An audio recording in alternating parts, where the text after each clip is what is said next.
Some have spoken of the American century. I say that the century on which we are entering can be and must be the century of the common man. A radical redistribution of economic power. I mean, we know that racism is just a byproduct of capitalism. Everything would be all right if everything was put back in the hands of the people. We need a government that will make sure Americans are taken care of and organize the economy to serve the people, not the profits of a wealthy few. We now have the techniques and the resources to get rid of poverty. We got to start getting out there with the people. Get out of the movement and get to the masses. We need a government of action.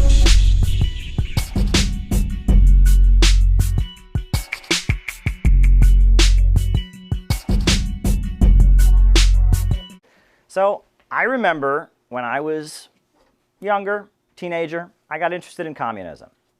And the reason I got interested in communism was because people were always telling me that everything that I had just kind of thought of was communism. I'd say, why don't people just have health care guaranteed? Just like, we have roads, why don't we have health care? Can't do that, it's communism. And I thought, okay, why don't we organize the, no, can't do that, it's communism. And why was communism bad? And they said, well, communism's failed everywhere it's ever been tried. Everywhere anyone's ever tried to have communism, it's just led to mass starvation and death and a brutal dictatorship, and it's just completely failed. It's never had any economic success. It just doesn't work. Thought, okay, and I learned that, Stalin killed a gajillion million people, and Fidel Castro killed even more, and Mao killed even more than that, and it was just, you can't have communism.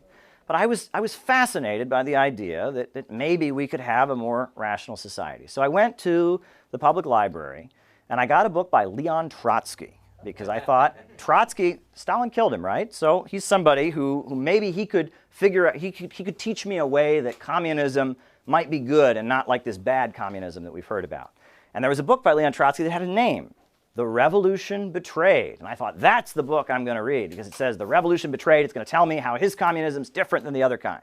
So I opened Trotsky's book, The Revolution Betrayed. And the first chapter was called, What Has Been Achieved? And I read it, and I was blown away. And I thought, this can't be true, because that entire chapter is nothing but statistics about how much wheat was being grown, about how many tractors was being grown, about how much steel was being grown, about how the standard of living in Russia at the time and the surrounding countries, the Soviet Union, was rising. And page after page, I'm reading all these numbers, and I'm saying, wait a second, I've been told that communism completely failed. I've been told that no socialist country had ever raised living standards. I've been told that economically socialism doesn't work. I said, this can't be true. So back in the day, there was this thing called an encyclopedia. I don't know if people have ever heard of that, but there was this thing called the World Book Encyclopedia. So I went to another part of the library, and I got the World Book Encyclopedia in the section on the Soviet Union. And I turned to the section on economy. And what I found was about 2 paragraphs that said, the Soviet Union has substantially increased living standards. They've industrialized the country. They've built a modern education system. And of course, it's only 2 paragraphs, and the rest is about, famines and hardship. And I thought, wait a second, there's a problem here. There's a concept. If you read Adolf Hitler's book, Mein Kampf, the fascist rant, he talks about the concept of a big lie, and how when you lie and you lie big, people are more likely to believe it because they just can't comprehend it. Everyone tells a little white lie here and there. But when you tell a big lie, and that big lie is everywhere, and it's just being promoted, and it's a really big lie, people are more likely to believe it because they just can't comprehend it not being true. And the idea that communism has never worked anywhere, it's never had any success, it's never achieved anything, is the big lie of our time. It's the myth of the 20th century.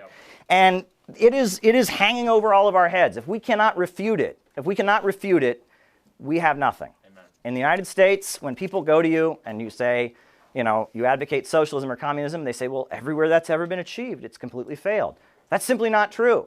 1928 to 1938, you had the 5-year plans and the industrialization of the Soviet Union. The rate of electrification increased 10 times. They had 10 times as much electricity.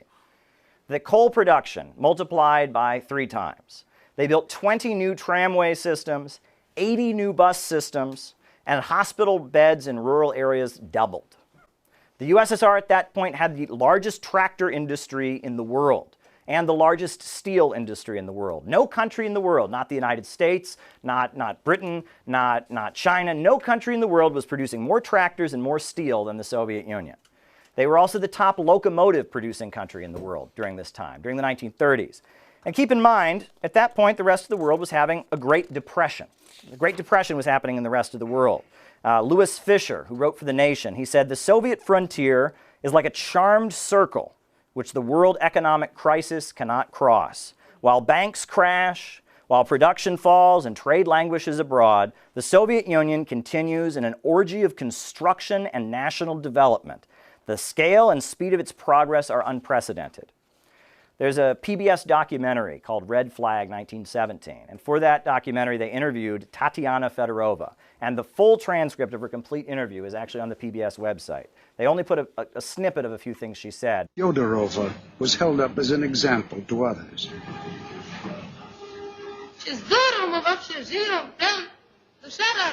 We live so well. Our hearts are so joyful. In no other country are there such happy young people as us. We're the happiest young people. And on behalf of all young people, I want to thank our party and our dear comrade Stalin for this joy that we have.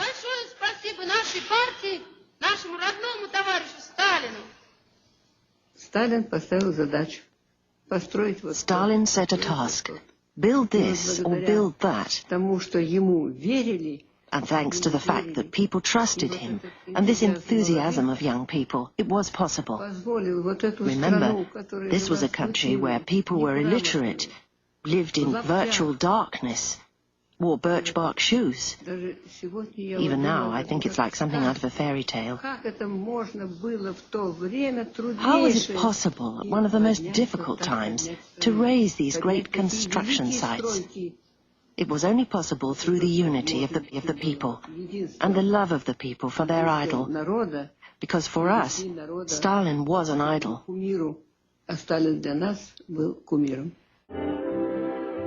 Teams of young activists were sent to the country.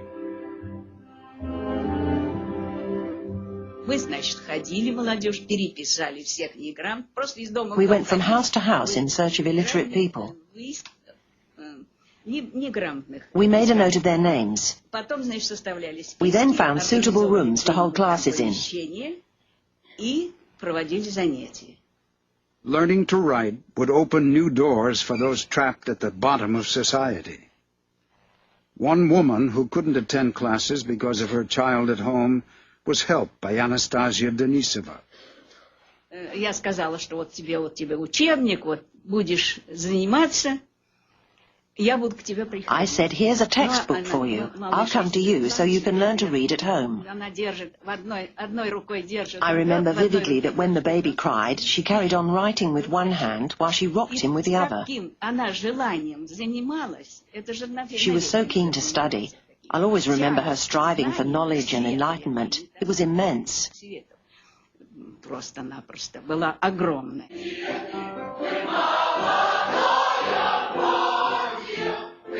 For Valentina Mikova and Mikhail Arkhipov, these were the most fulfilling days of their lives.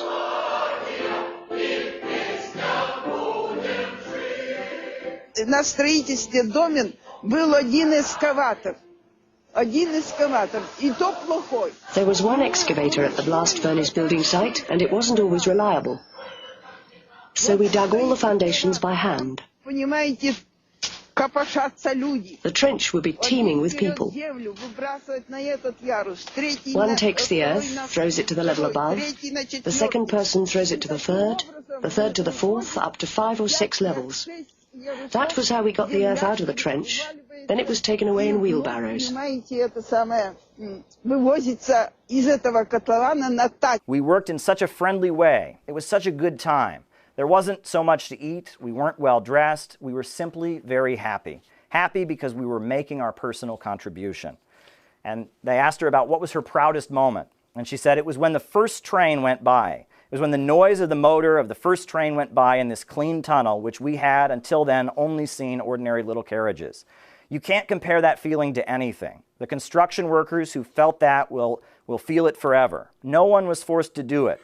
We didn't have to do it, but everyone wanted to do it. It was very hard to explain, but it was the time of enthusiasts. At the time, it was said that communism is the young people of the world, and we were the young people of those years. Each of us tried to build a foundation of the structures with great joy. It was like a happy song.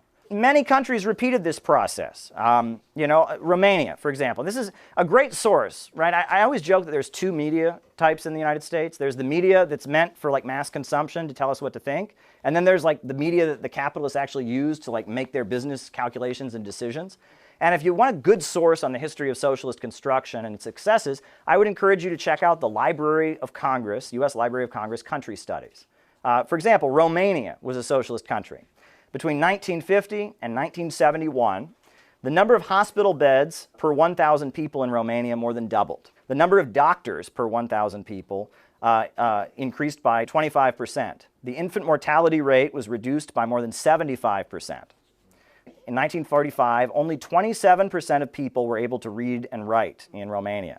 By 1966, according to the U.S. Library of Congress, illiteracy had been eradicated in Romania. By 1970, the number of teachers... By 1970, the number of teachers had tripled, and the number of university professors in Romania had gone from only 2,000 before World War II to 13,000. How can people say this is not progress, right? Again, North Korea, a country study by the U.S. Library of Congress. We're constantly told about the hardship that North Korea has had recently since the fall of the Soviet Union. Between 1948 and 1990, the life expectancy of the average person in North Korea increased by 30 years. 30 years. Yeah. In 1955, North Korea only had 285 hospitals in the whole country. By 1986, it had 2,401 hospitals. Talk about economic progress. Illiteracy was wiped out. Universal compulsory education was created. And I just want to read you what was said. This is actually from a BBC News article published in August of 2008. It says, at one time, North Korea's centrally planned economy seemed to work well. Indeed, in the initial years after the creation of North Korea, following World War II, with spectacular results. The mass mobilization of the population, along with Soviet and Chinese technical assistance and financial aid, resulted in an annual economic growth rate to have achieved 20, even 30% in the years following the devastating Korean War. As late as the 1970s, North Korea languished in the shadow of the economic miracle over the border. So there you go. And it's other countries that have moved towards socialism. In Syria, for example, between 1970 and 2009, the life expectancy in Syria increased by 17 years. During this time, the infant mortality rate decreased from 132 deaths per 1,000 live births to 17.9. And that's according to the Avincia Journal of Medicine. The U.S. Library of Congress wrote about the fact that they had achieved full primary school enrollment. In 1981, 42% of Syria's adult population was illiterate. By 1991, they had completely wiped out illiteracy. And they talk about the Soviet Union. They built, hydroelectric power plants there. Cuba is a great example of socialist planning having successes. This is the Guardian newspaper. They wrote, Cuba's literacy rate is at 100%, and life expectancy parallels first world nations despite limited funding and supplies. The life expectancy of Cuba is 81 years of age, which is the highest in the region. Ban Ki-moon said that Cuba's medical school is the most advanced in the world. Just for the fun of it here, I thought I would go over some of the great things that socialism built. I was taught that socialism never built anything. It just doesn't work. Let's talk about a couple things that have been built by socialism. The world's largest irrigation system was built in Libya. The great man-made river was built, the largest irrigation system in the entire world. In the Soviet Union in 1931, they built the world's largest hydroelectrical power plant, the Dnieper Dam. At that point, it was the largest hydroelectrical power plant in the world. In the Middle East, the biggest hydroelectrical power plant in the whole Middle East is called the Aswan Dam, and it's located in Egypt. And it was a joint project between Abdel Nasser, the Arab socialist leader of Egypt, and the Soviet Union that brought full electrification to Egypt. Right? The longest and highest elevated road in the world is the China-Pakistan Friendship Highway that was built by Mao Zedong in coordination with the Pakistan government. And it is actually laying the basis for the China-Pakistan Economic Corridor, where there's flourishing economic growth taking place. And in fact, the largest hydroelectrical power plant in the world today is the Three Gorges Dam in China. Also, who invented space travel? Yeah. Yeah. Also, who invented the AK-47 rifle? Soviets. Yeah. Where was the first cell phone patented in 1957? Soviets. Yeah. So I'm curious how anyone can say that socialism failed. I'm just curious where this notion comes from, that socialism just didn't succeed. It just didn't work. Some things are true and some things are not. And this notion that socialism failed, socialism made Russia and China into economic superpowers. Socialism raised millions of people out of poverty. Socialism wiped out illiteracy. There's not a corner of the world you can't point to and see the economic benefit of socialism. Meanwhile, capitalism is keeping people in poverty all over the world and destroying nations. And in fact, any good economist will tell you that the greatest period of economic expansion in human history is the post-World War II economic expansion, right? After World War II, from 1951 to 1973, never at any other point in human history has there been that much uninterrupted economic growth. And what was happening at that time? Well, the Soviet Union and China and Eastern Europe and Cuba and some other countries were adopting socialism and industrializing and raising their people out of poverty. Meanwhile, in Western Europe, you had the social democratic welfare states. Because communism was so popular coming out of World War II, because communists had led the anti-fascist resistance, because the Communist Party of France and the Communist Party of Italy and the Communist Party of Germany and the Communist Party in many countries was growing rapidly, the capitalists in Western Europe were forced to create huge social democratic welfare states. So you had the social democratic welfare states of Europe.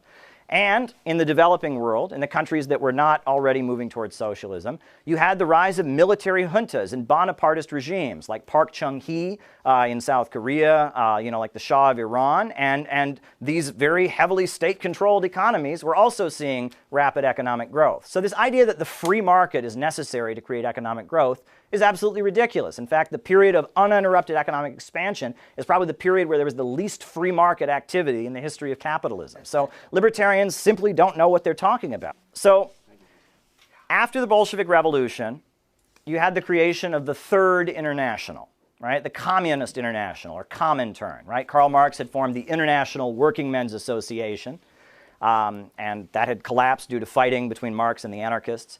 And then you had the Second International, which were the social democratic parties that had supported World War I, and it had been dissolved after World War I. Those were the social democratic parties. And really, the Second International is still around. It's called the Socialist International. DSA has a relationship with it. I don't think they're a member of it, but the British Labour Party, the French Socialist Party, they're the Second International. You don't have to write this stuff down. But after the Russian Revolution, after the Bolshevik Revolution, keep third, well, okay, all right, it's okay. You're doing great, you're doing great. After the Bolshevik Revolution, they created the Third International, and it was the Communist International. And any party that accepted Lenin's 21 points for admission could join the Third International. And so the Third International went through several periods, which we should talk about. At first, it was necessary to fight against ultra-leftism. Many of the people around the world that had been supporters of the Bolsheviks and Marxism, many of them had basically supported the Bolsheviks because they had a violent revolution, and for no other reason. They thought, hey, they had a violent revolution, we want a violent revolution, we like the Bolsheviks. And Lenin and the Bolsheviks had to orient their supporters to vote, to run candidates for office, to work in unions that were not controlled by communists, and to not isolate themselves from the workers. And Lenin had to orient the parties that basically you never want to put any barricade, any unnecessary barricade between yourself and the working class. In most Western capitalist societies, a lot of people only think about politics at the time of elections. So for communists to boycott the elections would be a pretty stupid thing to do, because that would be the only opportunity you get to reach people, right? If there's an election, people are going to think about communists. So if you can get a communist on the ballot, like Chris Hillelli, you should do it, right? And furthermore, at the time in Britain, the Labour Party was being attacked. They were being accused of being radicals and extremists. So Lenin said, even though the Labour Party was a reformist sellout party, in order to show solidarity with the workers who supported the Labour Party and were seeing it being attacked and crazy red baiting, that it would be necessary to vote for the Labour Party and support the Labour Party at that point. But he said they would be supporting the Labour Party much like a noose supports a hanged man. They would vote for the Labour Party to destroy the Labour Party, and that sometimes you have to be strategic, right? And so that was the fight against ultra-leftism. And then the next point from 1922 to 1927, you had the United Front. You had the period of establishing and debating the concept of the United Front. Lenin was orienting the communists, and Lenin and afterwards the Communist International, was orienting them to say that they needed to be the leaders of a broad coalition. At that point you had a lot of social democratic parties, you had a lot of anarchist groups, but that communists should be the leaders of a united front around demands that all three groups could agree to. You know, whether it was a strike for the 8-hour workday, whether it was a national day of protest, whether it was the freeing of political prisoners, the communists should lead the united front. And during this period you had the rise of the right opposition of Bukharin, and you had the left opposition of Trotsky, and there was a fight over how they should move forward. In China, the United Front meant supporting the KMT and supporting Chiang Kai-shek and supporting Dr. Sun Yat-sen. In the United States, the United Front, you know, it took the form of trying to go into the American Federation of Labor and organize within it, and organizing garment workers in New York City, and supporting miners in Kentucky and in West Virginia and places like that. That was the United Front. And then number three, you have the third period. In response to the communists trying to form the United Front, you had the Social Democrats go into an anti-communist frenzy. The slogan they used was, they said, "Our main enemy is on the left." And they went into an anti-communist frenzy. The American Federation of Labor banned any communist from joining an AFL-affiliated union. The Socialist Party of the United States published endless attacks on the Soviet Union. Their argument was, well, the reason that we haven't had socialism is because the evil Soviet Union is so bad. So the communists, in the third period, they launched, you can write this below that, the United Front from below. The idea was that because the Social Democrats were in an anti-communist frenzy, because the Social Democrats were, in some places like Germany, murdering communists, that it was necessary to form a united front from below and not try to recruit the leaders of the Social Democratic groups to a united front, but instead to recruit the membership and to expose the Social Democrats. And during this period, you have the accusation, they refer to Social Democrats as social fascists in some cases, saying they preach socialism, but they practice fascism. Do I have to sing the rhyme? I have to sing the rhyme. Yes. Right. Yes, I was taught by a communist who went to that, you know, the same communist who was up at Wochika camp. She taught me the nursery rhyme. She was taught during the third period when she was a small child. It was about the Cloak Makers Union of New York City. It was, the Cloak Makers Union is a no-good union. It's a company union by the bosses. Those right-wing cloak makers, they are socialist fakers who play upon the workers' double crosses.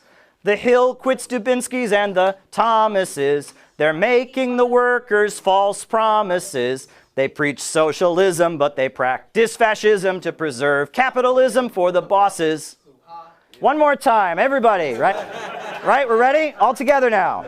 The Cloak Makers Union is a no-good union. It's a company union by the bosses. Those right-wing cloak makers, they are socialist fakers who play upon the workers' double crosses.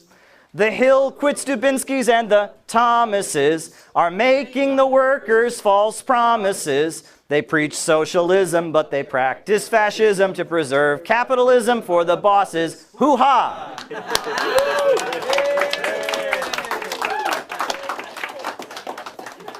And of course, you know, and you can well, we should talk about one more thing, right? So then after that, you had the Popular Front. And that was due to the fact that Hitler had taken power in Germany, and that Mussolini was in power in Italy, and that there was a big divide in the capitalist class. A lot of the industrial capitalists who didn't like labor unions were supporting fascism, because fascism meant an authoritarian military state that would crush all labor unions. That was good for industrialists, right? They could manufacture lots of weapons. They didn't have any strikes and protests. However, it wasn't so good for you know, international like oil monopolies like the Rockefellers and others, because it meant these countries, you know, not paying back their debts as Germany did and such. So there was a divide in the ruling class over the question of fascism. And of course, the communists faced outright extermination if fascism came to power. Fascism is oppositional and opposed to everything communists stand for. So even though during this period communists were fighting the Social Democrats, during the Popular Front, they did the opposite. They formed a united front, or a popular front, with the Social Democrats, and not just with the Social Democrats, but with even capitalists who opposed fascism, because fascism was the main threat. And this is the trajectory of the Communist International, and this is how it evolved. Now, during the Second World War, the Communist International was ultimately dissolved. And Mao argued that when the Comintern dissolved, that was actually a good thing, he said, because at that point, the communist parties around the world had developed to the point that they really didn't need to be directed that carefully from Moscow. And the fact that communist parties were, at one point, gathering every year for these gatherings in Moscow was not particularly helpful. It made them look like they were foreign agents or traitors to the country or something like that, right? And so by dissolving the Communist International, that was a step forward, and it was a way to establish the autonomy of different communist parties. But the greatest expression of the Communist International in the United States was, of course, the Communist Party USA. So you can erase that and start writing again. The Communist Party of the United States was formed, and it was the American wing of the Communist International. So the CPUSA, I think there's members of that party in this room, right? And I think all of us in this room, while we may not be a member of that party's current incarnation, all of us consider that to be our heritage. That's who we come from. We are the inheritors of that country, of that party's legacy. The Center for Political Innovation maintains that party's history. Different organizations, whatever, but this is who we come from. This is us. This is us. Yeah. Yeah. Now, when the Great Depression happened, the Communist Party formed unemployment councils. And it was organizations of hungry people who were unemployed, and they would go and protest, demanding the right to eat. And they would break into government buildings and demand that elected officials give work or wages now. And they had huge hunger marches in Washington, D.C., huge hunger marches in major cities. 1932, in Detroit, near the mansion of Henry Ford, communists assembled and were mowed down by security guards and killed, protesting for the rights of the unemployed. You also had the Bonus Army. And that was the Communist Party organized veterans to demand the payment of veterans' benefits and occupy Washington, D.C., set up tents on the National Mall. And the military was eventually called in to clear them out. And it was the very famous incident in 1931. Look, makes me so damn mad a whole lot of people speak of you as tramps. By God, they didn't speak of you as tramps in 1917 and 18. No. Take it from me. This is the greatest demonstration of Americanism we've ever had. It's war, the greatest concentration of fighting troops in Washington since 1865. And so they're being forced out of their shacks by smoke bombs and tear gas, hurled by the troops who have been called out by the President of the United States. The orders of the President must be obeyed. And the roaring flames sound the death knell to the fantastic Bonus Army. In the shadow of the beautiful dome of the Capitol of the United States of America.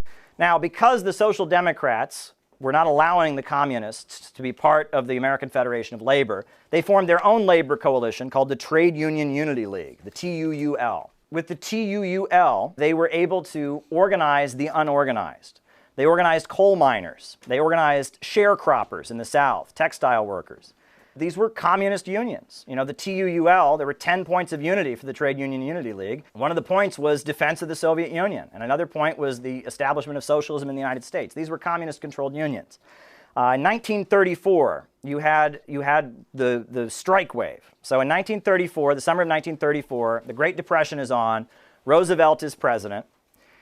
And in San Francisco, the dock workers went on strike. And previously, when the dock workers would go on strike, the dock workers had a racist union that was whites only.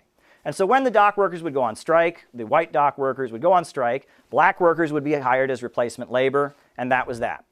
But it was different because the Communist Party was anti-racist. And the Communist Party went to the black churches, and it went to the black community, and it said, one of the demands of our strike is going to be the hiring of black workers on the docks. And so in 1934, when Samuel Darcy, some other leaders of the Communist Party, they called the 1934 strike. And when that happened, the black community supported it and mobilized to support it. And the Teamsters supported it. And they shut down the docks of San Francisco. And that's a huge part of the imports to the United States. Ships were not being unloaded.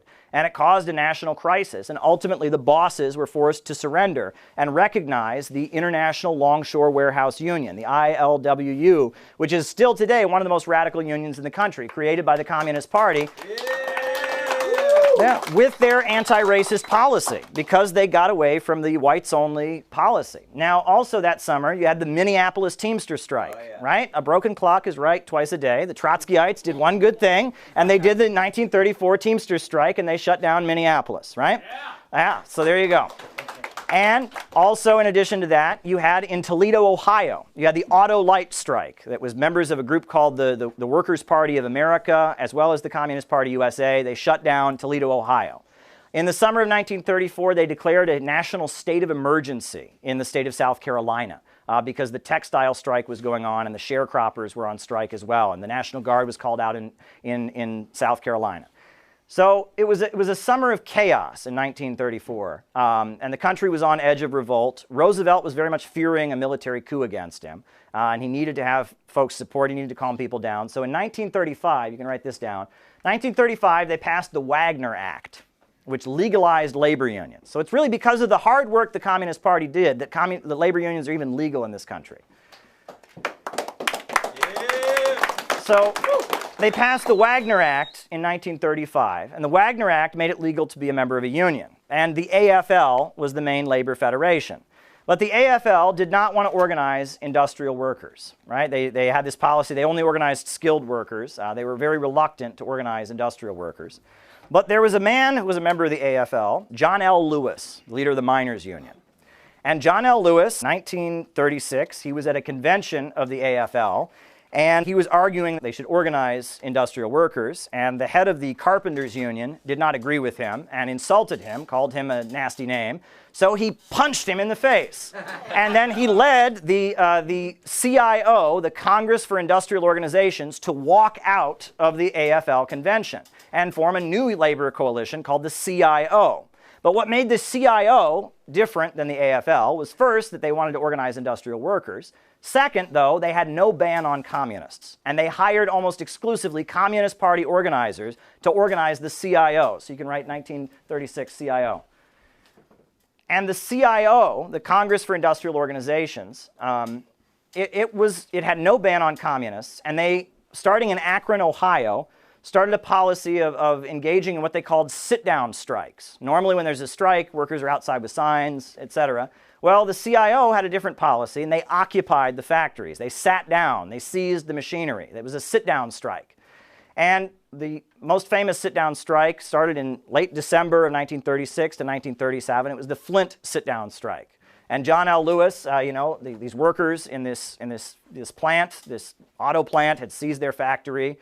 And the National Guard was assembling, and the military was there, and the police were there. And workers from all over the country drove to Flint, Michigan to support the sit-down strikers and to support them. And John L. Lewis, who had punched the head of the Carpenters Union recently, he showed up at the factory and he ripped his shirt open. He said, "If they're going to shoot anybody, they're going to shoot me," right? And thousands of people poured into Flint, Michigan to support it. And ultimately, the military was sent in by Roosevelt, and people were shocked when they saw that the machine guns were pointed away from the factory. The machine guns were there to support the workers. And the Roosevelt administration argued that workers had the right to occupy their factories, right? At this point, there was a divide in the ruling class, and Roosevelt was under attack from the threat of fascism, so that forced him to enter a strategic alliance with the working class, right? This is how the contradictions work. This is what Marx wrote about in the 18th Brumaire of Louis Bonaparte. When the capitalists are fighting with each other, it creates an opening for the workers. So 1936, you had the sit-down strike wave, right? Now, at this point, I think you can erase this. The most important contribution, and we should make no bones about this, the most important contribution of the Communist Party to the United States, by far, is their efforts to combat racism. The impact of the Communist Party of the United States in fighting racism and forcing the issue of racism to be in the discussion in the United States is massive. This is William L. Patterson. Yeah. 1951. He wrote a document called "We Charge Genocide," accusing the U.S. government of committing genocide against black people in the United States. He wrote that document, and the Soviet Union presented it to the United Nations. It's utterly amazing. The Scottsboro 9. Have people heard of the Scottsboro case? Yeah. Yes. Another great example. Do people know who this is? This is Angelo Herndon. Angelo Herndon was a black organizer for the Communist Party. in Alabama. He was organizing unemployment relief, black workers and white workers to fight for their rights. And they charged him with the crime of inciting black insurrection. And they sentenced him to death. That was a death penalty offense. As he was sentenced to death, he was facing the electric chair for passing out leaflets, right? Because inciting black insurrection. So all across the country and all across the world, people organized to support Angelo Herndon. And finally, in 1937, the Supreme Court freed him. And they freed him. And Angelo Herndon he was facing death for organizing, but he wrote a very beautiful pamphlet called "You Cannot Kill the Working Class," about the struggle to free him and how he became a communist. And there's a beautiful section from it that I would like us to read as a group. So I think everyone just read a paragraph and pass it to the next person. Take the mic and read it, and we'll read it, and then that's the end of this section. So we can discuss it. Because the Communist Party's approach to the question of race was very different than the approach we're getting now with identity politics. Go ahead, just read one paragraph and then pass it to the next person. From the cradle onward, the Southern white boy and girl are told that they are better than black people. Their birth certificates are tagged white. They sit in white schools, play in white parks, and live on white streets. They pray in white churches, and when they die, they are buried in white cemeteries. Everywhere before them are signs for white, for colored. They are taught that black people are thieves and murderers and rapists.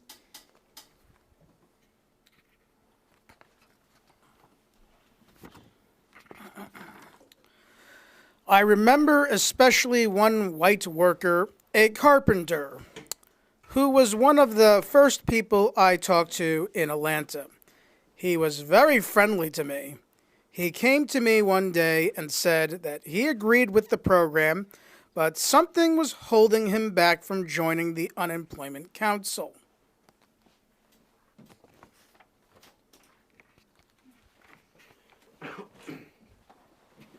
"What's that, Jim?" I asked. Really, though, I didn't have to ask. I knew the South and I could guess. "Well, I just don't figure that white folks and black folks should mix together," he said. "It won't never do to organize them in one body."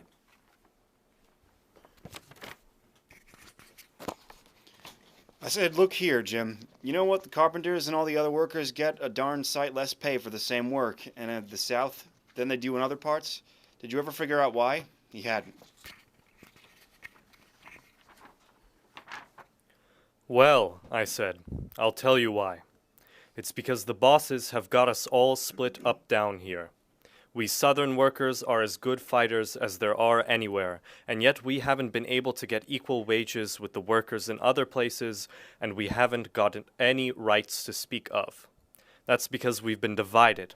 When the whites go out on strike, the bosses call in the black people to scab. When the black people strike, the bosses call in the whites to scab."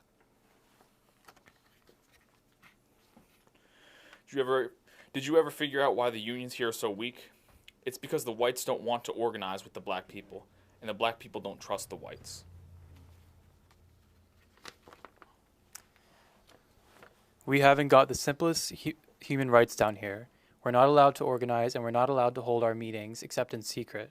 We can't vote, most of us, because the bosses are so anxious to keep the black people from voting that they make laws that take this right away from the white workers too.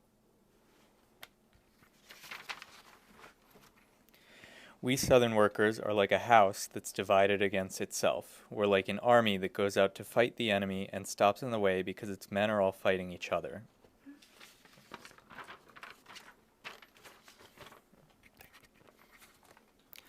"Take this relief business now," I said. "The commissioners tell the whites that they can't give them any more relief because they have to feed so many black people, and the black people ought to be chased back to the farms. Then they turn around and tell the black people that..." Okay, this is a little typo here. Okay. "Then they turn around and tell the black people off and get us scrapping with each other."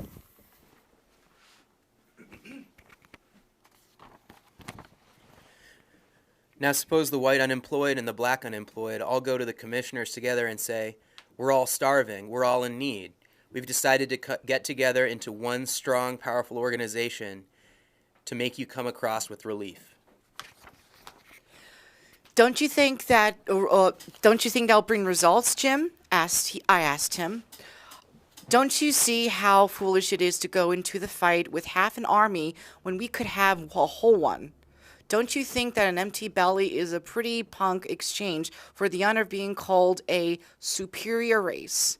And can't you realize that as long as one foot is chained to the ground, the other can't travel very far?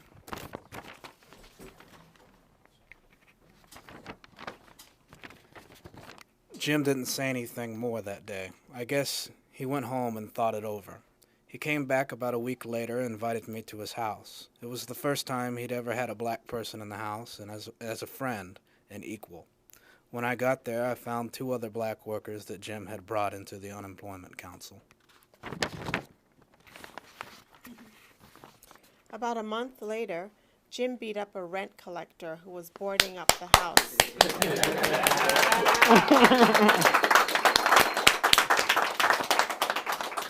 The house of an evicted black worker. Then he went to work and organized a committee of whites and black to see the mayor about the case. Today, it's the black worker across town. Tomorrow, it'll be me, Jim told the mayor. There are a lot of Jims today all over the South.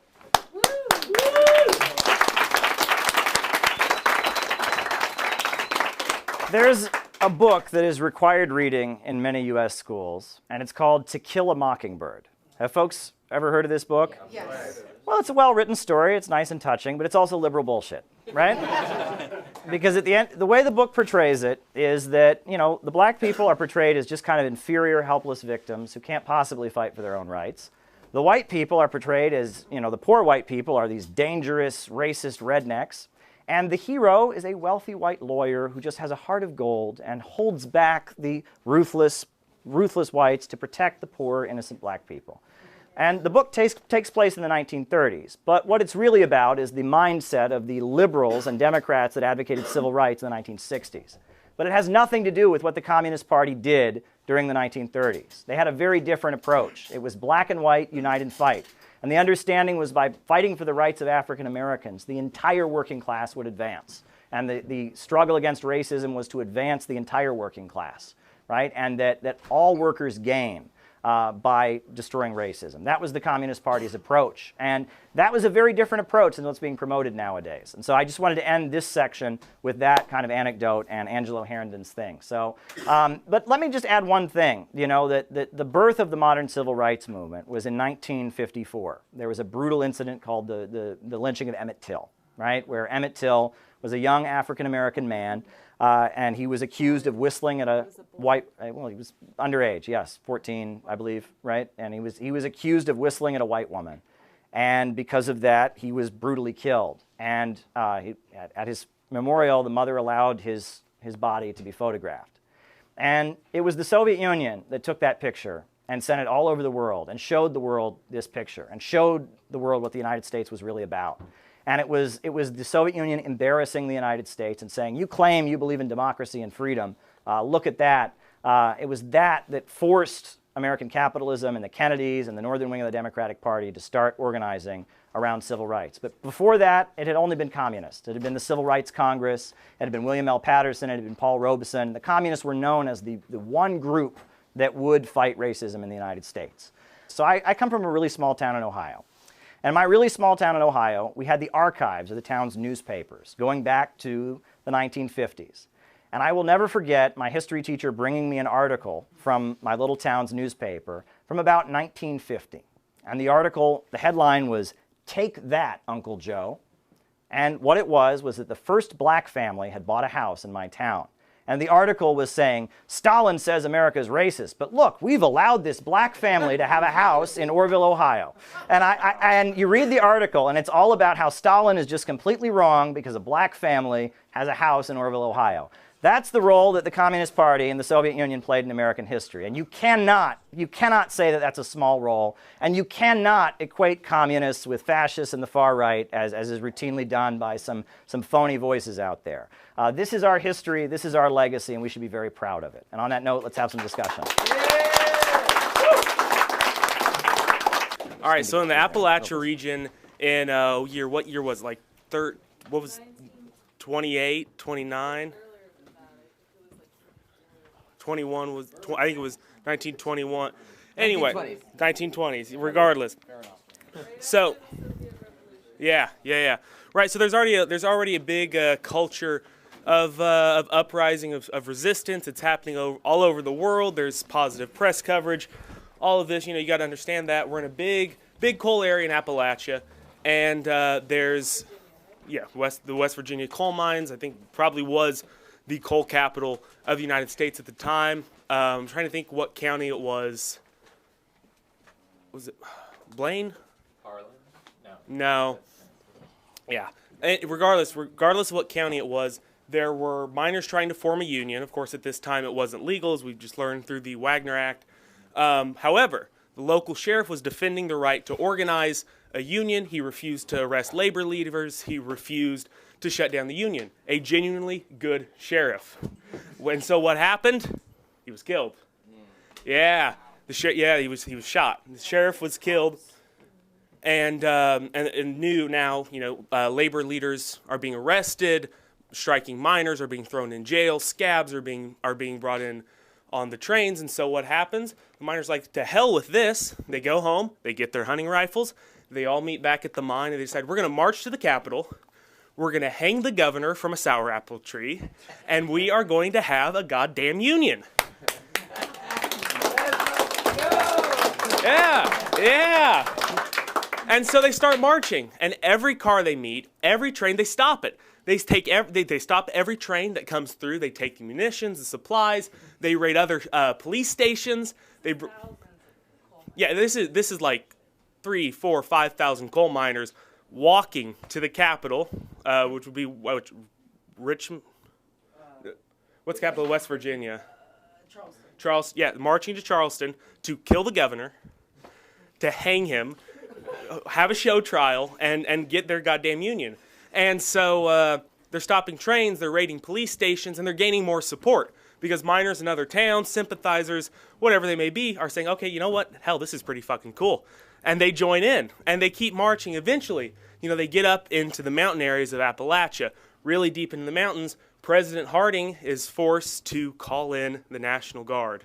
And so there is a front 3 miles long in the mountain. 3 miles. One of the longest fronts, possible to maintain. That it's massive. And it just shows the sheer amount of popular support this insurrection had. And so what was the first case of aircraft bombing in the United States?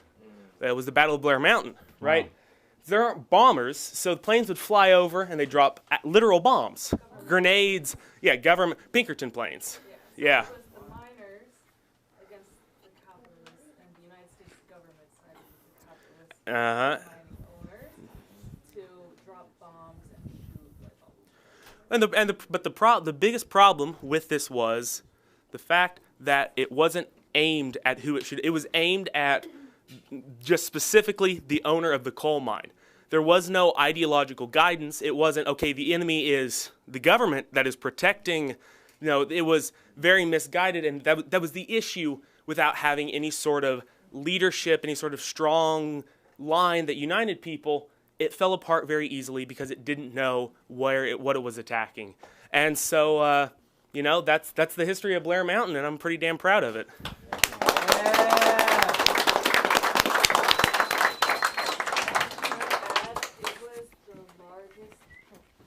So I got a few comments. The first one, just about socialist innovation. Well, in New York City, there's the highest subway station in the world. It's at Smith and 9th Street, and I used to take it twice a day, every day. And I found out the lowest subway station in the world was in Kiev, Ukraine, Arsenalna. So I already had plans to go to Kiev, and I went to Arsenalna. I took pictures. I'm like, look, I'm in the lowest subway station in the world, built by the Soviet Union. Plot twist, later on I found out it's the second lowest station in the world. The lowest station in the world is in Pyongyang, DPRK, and so yet to be seen. My second comment, with my work, I teach workshops on New York City tenant history movement. And throughout the 30s and the 20s, you'll always, every time I teach this class, people get so surprised that the Communist Party in New York City is all over the history. I mean, they organized like 4,000 tenants in the Bronx, beating up police. They used to, move people back in with evictions. NYCHA, which is the public housing in New York City, used to have a ban on, racial integration, no black people allowed. So what they would do is, like in these different developments, is they would have white people move in just to get the lease and then hand over the lease to black people and then move out. And so they were part of the reason why there had to be racial integration in NYCHA in the first place. And then the last comment, because we just got into talking about like the CPUSA and like their line on racial politics and all that. I remember being like 16 years old, and again in New York City, I'm watching the protests against the murder of Eric Garner. I'm watching what just happened with Mike Brown. I was like 15, maybe a couple years before. This is what happened with Trayvon Martin. And so my godmother, I'm at my godmother's house. She's this Irish-American woman, my mom's best friend since my mom immigrated here. And she's married to an Italian-American guy. He's a sanitation worker. We're sitting at the table having dinner. And I'm talking about what I think, right? I'm just like, white privilege is this country is based on white supremacy, it was built on slavery and genocide. And he's an interesting character. He's not a communist, he's not a socialist, but he's like, yeah, sure, Caleb, but at the end of the day, it's really just about the rich and the poor. And I'm like, Angelo, you don't know what you're talking about. No. Yeah, maybe it has a little bit to do with that, but that's not the primary contradiction. I mean, I didn't use that word, but the primary contradiction is about white people oppressing black people. And I had to eat my words this past summer. I go see him again, and I'm like, you know what, Angelo? You might have had something going there. It's a little bit of everything. Okay, I think you had something, Noah? Yeah, I was going to say that it's weird when you hear the history that the Communist Party always strove for unity of workers, and really we're the first thing together. It's just great I just wanted to comment that it's great to see everybody cheering when we see that, the Communist Party today still carries that line that we need to unite. And with all of the division that's caused by, ultra-lefts and liberals, the bosses, etc., I feel great being here with all of that unity. That's all. All right.